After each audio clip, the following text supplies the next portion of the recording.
مولاي صل وسلم دائما أبدا على حبيب.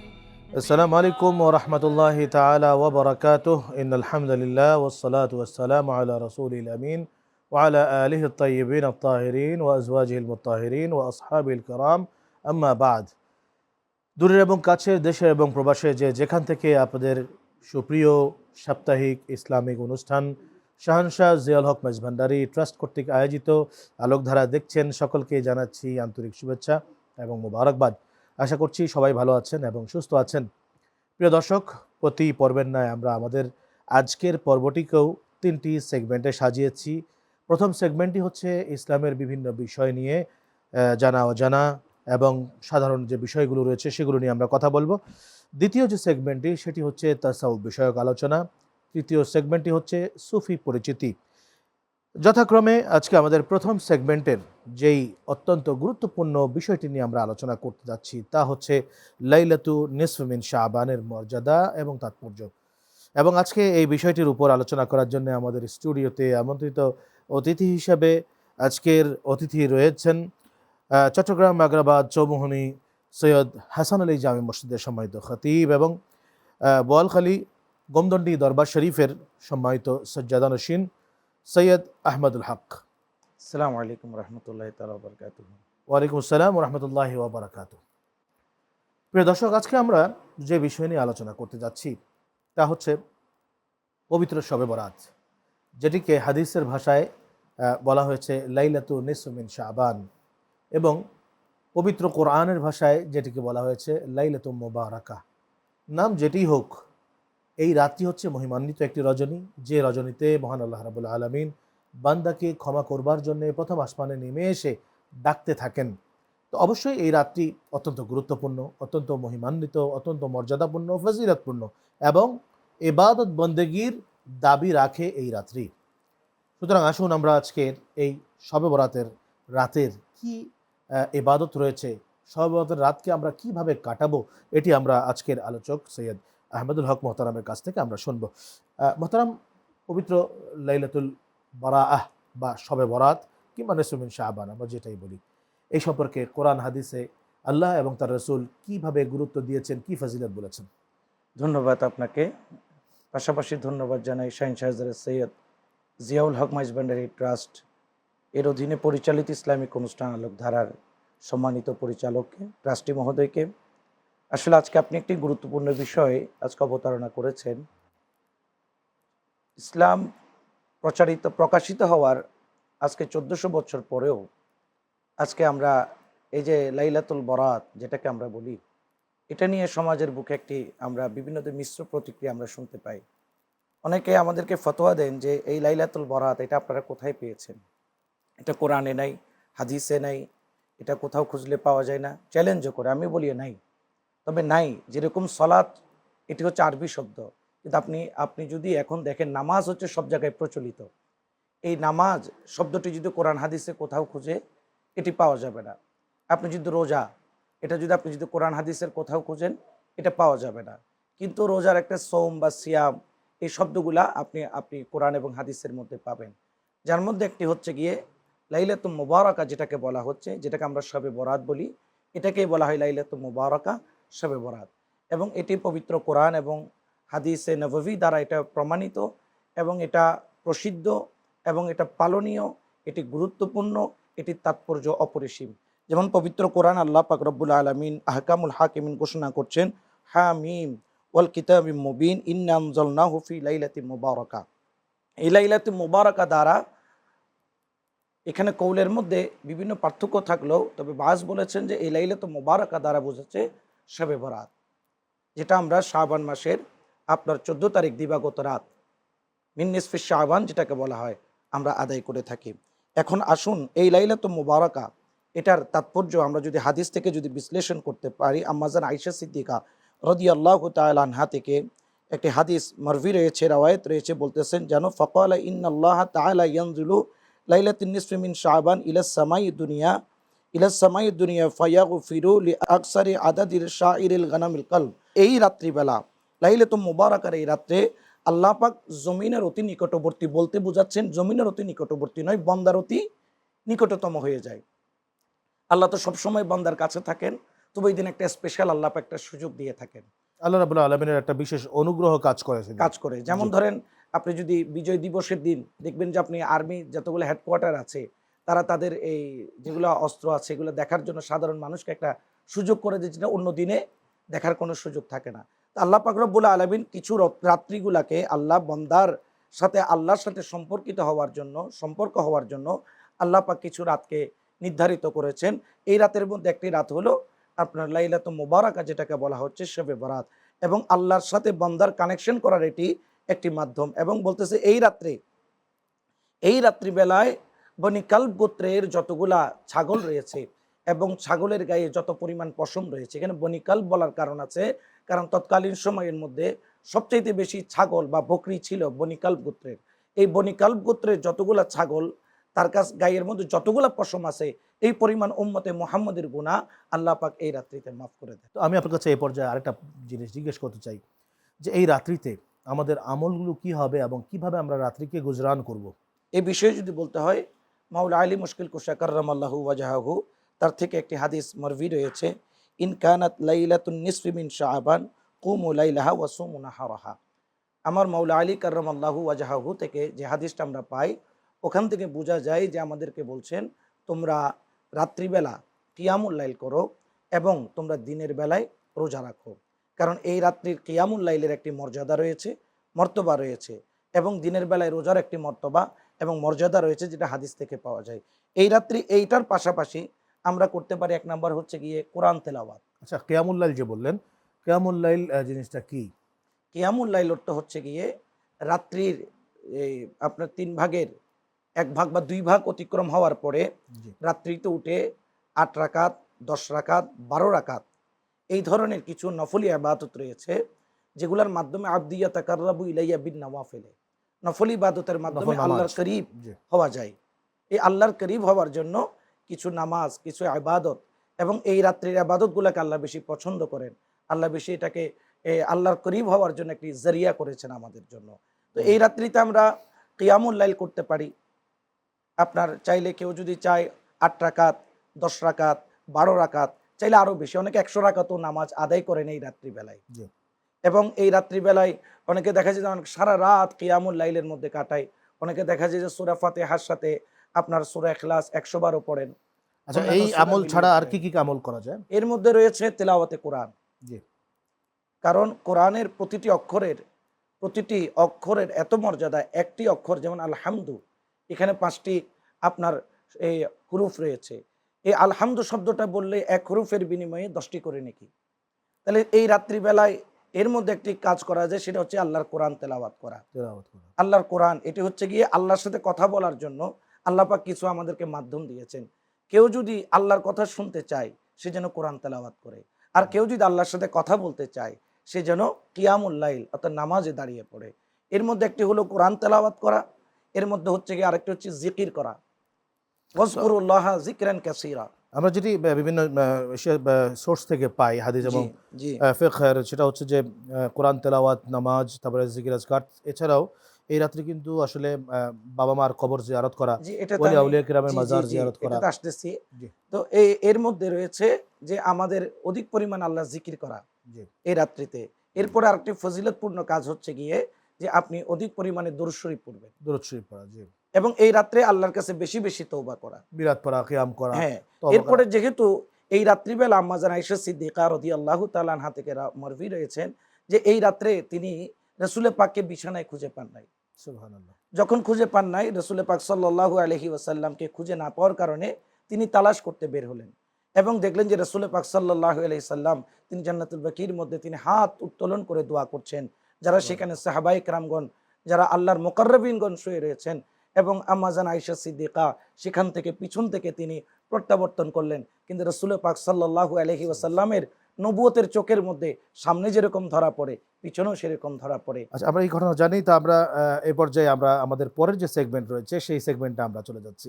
জি প্রিয় দর্শক, আমাদের অনুষ্ঠানের দ্বিতীয় যে সেগমেন্ট তথা তাসাউফ বিষয়ক আলোচনায় আমরা এখন চলে যাব।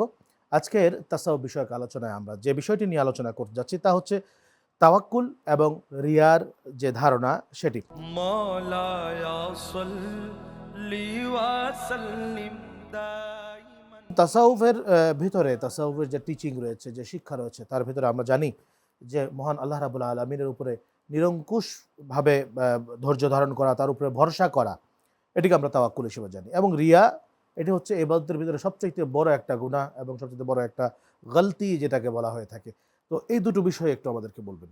আসলে সুফিজমের মধ্যে তাওয়াক্কুলের কোনো বিকল্প নাই, কারণ সুফিজমটা আপনার পরিচালিত হয়, তাসাউফের যে ভিত্তিগুলা পরিচালিত হয়, এটা হচ্ছে তাওয়াক্কুলের উপর, আল্লাহর উপর ভরসা করে। জি সে চেষ্টা করবে, তার চেষ্টা করার সে দায়িত্ব যতটুকু সে চেষ্টা করে যাবে, কিন্তু সে তাওয়াক্কুল রাখবে আল্লাহর উপর, সে খেয়াল রাখবে আল্লাহর উপর। সে সফল হবে কি হবে না সেটা নির্ধারণ করে দিবেন তার জন্য আল্লাহ পাক রব্বুল আলামিন। এই জন্য আল্লাহ পাক পবিত্র কোরআনে ওয়া আলাল্লাহি ফাতাওয়াক্কালু, তোমরা আল্লাহর উপর তাওয়াক্কুল করো, আল্লাহর উপর তোমরা ভরসা করো। যদি তোমরা মুমিন হতে চাও, ইমানদার দাবি করো, তাহলে তোমরা আল্লাহর উপর তাওয়াক্কুল করে তোমরা চলো। যেমন ধরেন আল্লাহর উপর তাওয়াক্কুল বলতে, যেমন এটা যদি একটু তাসাউফের ভাষায় যদি বলি, এক আল্লাহওয়ালা ওয়ালি, তিনি এই প্রায় 60 বছর কি 70 বছর আল্লাহর ইবাদতের মধ্যে মসরুফ ছিলেন, আল্লাহর ইবাদতের মধ্যে মসরুফ ছিলেন। যখন 60-70 বছর আল্লাহর ইবাদতের মধ্যে মসরুফ, ওই মুহূর্তে আল্লাহ পাক জিব্রাইলকে প্রেরণ করে বললেন, তাকে গিয়ে বলো যে তার ইবাদত কি হয় নাই, কবুল হয় নাই। তখন জিব্রাইল একটু মনে মনে একটু চিন্তা করতেছিলেন যে এত 70 বছর 60 বছর ইবাদত করলো, তার ইবাদতগুলো বরবাদ হয়ে যাবে। তাকে গিয়ে বললেন যে তোমার ইবাদত আল্লাহ পাক কবুল করে নাই। তখন ওই ব্যক্তি ওয়াজদের মধ্যে চলে গেলেন, তো বললেন তোমার ইবাদত বরবাদ হয়ে গেল, তুমি ওয়াজদের মধ্যে কেন গেলা? তখন সে বলতেছে আসলে ইবাদত কবুল করার মালিক আল্লাহ, কিন্তু আমার দায়িত্ব আমার ইবাদত আল্লাহ পর্যন্ত পৌঁছে দেয়, আমার আল্লাহ পর্যন্ত পৌঁছছে, এটাই আমার জন্য যথেষ্ট। তো সে আল্লাহর উপর তাওয়াক্কুল করেছে, আল্লাহর উপর ভরসা করে। আরেকটা হচ্ছে রিয়া। যেমন অনেকে নামাজ পড়তেছে, সারা দিন সারা রাত 24 ঘন্টা নামাজ পড়তেছে, কিন্তু তার নামাজ, তার ইবাদত, তার জিকির, তার বন্দেগী, তার রুকু, তার সিজদা, তার তেলাওয়াত আল্লাহর দরবারে কি হচ্ছে না, কবুল হচ্ছে না। কারণ ফাওয়াইলুল লিল মুসাল্লিন, অনেকগুলো মুসল্লি থাকবে যারা ওয়াইল দুজকে যাবে। কারণ কিসের জন্য? তারা দুনিয়াকে দেখানোর জন্য আল্লাহর দরবারে ইবাদত করেছিলেন আল্লাহর, কিন্তু খেয়াল ছিল দুনিয়ার দিকে, খেয়াল ছিল নজর দিকে দুনিয়ার দিকে। তার দুনিয়াকে লোক দেখানো, মানুষকে একটি সান্ত্বনা দেওয়ার যে মনোভাব নিয়ে সে ইবাদত বন্দেগী করবে, এগুলোর মধ্যে অবশ্যই রিয়া থাকবে। এই ইবাদত কখনো আল্লাহর দরবারে মকবুলিয়তের দরজা পর্যন্ত পৌঁছবে না। এই জন্য তাসাউফ জগতের মধ্যে ইবাদতের জন্য আগে নিজের অন্তরটাকে, নিজের ভিতরটাকে পরিশুদ্ধতা করতে হবে। এই জন্যই রাসূল সাল্লাল্লাহু আলাইহি ওয়াসাল্লামের একটা হাদিস পাই আমরা যে আত-তাকাব্বুরু রিদাউল্লাহ, জি, যে তাকাব্বুর বা রিয়া, এই দুটো কিন্তু একটার সাথে আরেকটা অঙ্গাঙ্গভাবে জড়িত। জড়িত। তো এই জিনিসগুলো হচ্ছে আল্লাহ রাব্বুল আলামিনের সিফাত বা তার জন্য মানায়, জি, কিন্তু মানুষ যখন এই সিফাতগুলোকে নেওয়ার চেষ্টা করে তখন কিন্তু তার এটা সুফিবাদ বন্দার সম্পূর্ণ জন্য। চলে যায়। আপনার এই জি, তাওয়াক্কুল এর বিষয়টা নিয়ে আমার একটা ঘটনা মনে পড়ে গেল, আমি আপনার জি, সাথে সেটা শেয়ার করতে চাচ্ছি। সেটা হচ্ছে যে একজন আল্লাহর ওলি ছিলেন, তিনি ওই প্রত্যেক দিন গাছের নিচে বসে আল্লাহর জিকির আজগার করেন, ধ্যানে মশগুল থাকেন। আর গায়েব থেকে তার খাবার চলে আসে তার সামনে, মানে বিভিন্ন পদের খাবার সে পায়। তো হঠাৎ একদিন আল্লাহ বললেন যে দেখি আমি তাকে একটু ট্রাই করি, তাকে একটু টেস্ট করি, সে আমার উপরে কতটুকু তাওয়াক্কুল করে। একদিন সকাল হলো, তিনি জিকির আজগারে মশগুল, কিন্তু বেলা গড়িয়ে যায়, তার সামনে কোনো খাবার আসে না। খাবার না পেতে পেতে দুপুর হয়ে যায়, সে ক্ষুধার জ্বালায় ছটফট করতে করতে চিন্তা করলো যে আজকে বোধহয় আর খাবার আসবে না, আজকে আমি একটু খাবার কামাই করার চেষ্টা করি। গিয়ে সে বিভিন্ন দরজায় গিয়ে খাবার চেয়ে নিচ্ছে। তো মানুষজন তাকে ভিক্ষা দিচ্ছে, সে ভিক্ষা নিয়ে সে 2টা রুটি কিনলো। রুটি কিনে সে যখন মরুভূমির দিকে যাচ্ছে, তখন একটা কুকুর, 2টা কুকুর তার কাছে আসলো, আসে ঘেউ ঘেউ করতেছে। তিনি বুঝলেন যে এরা খাবার চাচ্ছে, তো তার রুটি দুটো ওই কুকুরকে দিয়ে দিলেন। কুকুর রুটিগুলো খেয়ে আবার তার সামনে ঘেউ ঘেউ করতেছে। তখন সে রাগ হয়ে যায়, বলে যে একটা দিলাম তাও কি তোর পেট ভরে না? তখন কুকুরের জবান খুলে দিলেন আল্লাহ। কুকুর বলতেছে যে দরবেশ, তুমি আমাকে একটা রুটি খাওয়াইছো, আরেকটা কুকুরকে আরেকটা রুটি খাওয়াইছো, আমি তোমার কাছে আরেকটা রুটি চাইলাম, এতেই তুমি বিরক্ত হয়ে গেলা। হ্যাঁ, জি, অথচ আমার যে মালিক, অর্থাৎ কুকুর বলতেছে যে আমার যে মালিক, সেই মালিক আমাকে ডেইলি এরকম 2 বেলা 3 বেলা খাবার দেয়।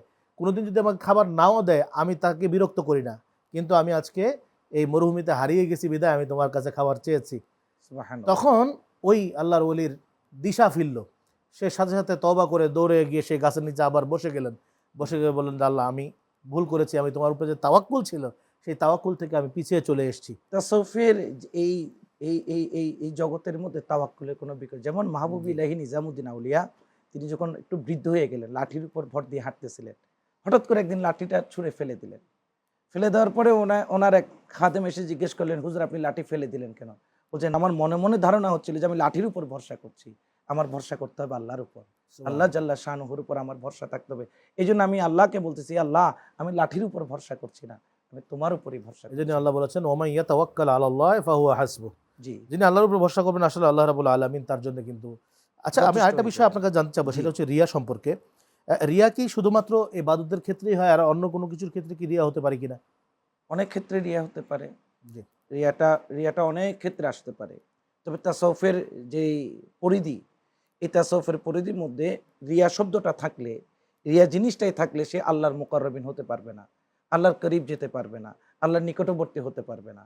কারণ রিয়া তাকে আল্লাহ থেকে অনেক দূরে নিয়ে যায়। রিয়া তাকে আল্লাহ থেকে অনেক, এবং এই রিয়ার কারণে মানুষের অধপতন হয়, সামাজিক অবক্ষয় হয়, চারিত্রিক অবক্ষয় হয়, সমাজের মধ্যে সে হেয় প্রতিপন্ন হয় এবং তার গ্রহণযোগ্যতা সমাজের মধ্যে হারিয়ে যায়। এমনকি ধন সম্পদ কিন্তু কমে যায়। যাদের হুম, অনেক ধন সম্পদ আছে, তারা অনেক সময় চিন্তা করে যে আমার এত ধন সম্পদ, কিন্তু মানুষজন না দেখলে এটা তো আমি নিজেকে ধনী হিসাবে শো অফ করতে পারবো না। জি, তখন সে ধনী হিসাবে শো অফ করার চেষ্টা করে বিভিন্ন মাধ্যমে। এই রিয়ার তখন কিন্তু কারণে আল্লাহ আরো কমায় দেয় তাকে, কমায় দেয়। অনেক কমায় দিয়ে দেয়। আপনাকে অসংখ্য ধন্যবাদ। আমরা এখন আমাদের পরবর্তী সেগমেন্টে চলে যাব। প্রিয় দর্শক, আমরা আমাদের তৃতীয় সেগমেন্ট তথা সুফি পরিচিতিতে আমরা এখন চলে যাচ্ছি। مولاي صل وسلم دائما আমাদের অনুষ্ঠানের তৃতীয় সেগমেন্টে চলে যাচ্ছি। তৃতীয় সেগমেন্টটি হচ্ছে সুফি পরিচিতি। সুফি পরিচিতির এই পর্যায়ে আমি আপনার কাছ থেকে হযরতে নিজামুদ্দিন মাহবুবে ইলাহি রহমতুল্লাহ আলী তার জীবনচরিত সম্পর্কে জানতে চাচ্ছি। ধন্যবাদ আপনাকে। এশিয়া মহাদেশের মধ্যে ইসলাম প্রচারের ভূমিকার মধ্যে অন্যতম যাদের অবদান রয়েছে, তাদের মধ্যে অন্যতম যারা রয়েছেন তারা হচ্ছেন আউলিয়া কিরামগণ। এবং আল্লাহর আউলিয়া কিরামকে আল্লাহ পাক রব্বুল আলামিন তার আউলিয়া কিরামদেরকে একটি স্পেশাল নিয়ামত দ্বারা এই দুনিয়াতে প্রেরণ করেছেন। সে স্পেশাল নিয়ামত হলো মিন লাদুন্না ইলমা, যে ইলমে লুদুন্নির ক্ষমতা। এটা এমন একটি ক্ষমতা যেটার দ্বারা মানুষের অন্ধকার কলবকে আলোকিত করা যায়, পথহারা মানুষকে পথ দেখানো যায়। এই জন্য আল্লাহ পাক রব্বুল আলমিন যুগে যুগে যাদেরকে এই জমিনের বুকে ইন্নি জাইলু ফিল আরদি খলিফা, আল্লাহর মনোনীত প্রতিনিধি প্রেরণ করেছেন, যার মধ্যে একজন হচ্ছেন মাহবুব ইলাহি হজরত নিজামুদ্দিন আউলিয়া রহমতুল্লাহ আলাই, যার আব্বাজানের নাম হচ্ছে আহমদ বাদায়ুনি, যার আব্বাজানের নাম, এবং যার উপাধি হচ্ছে মাহবুবে ইলাহি।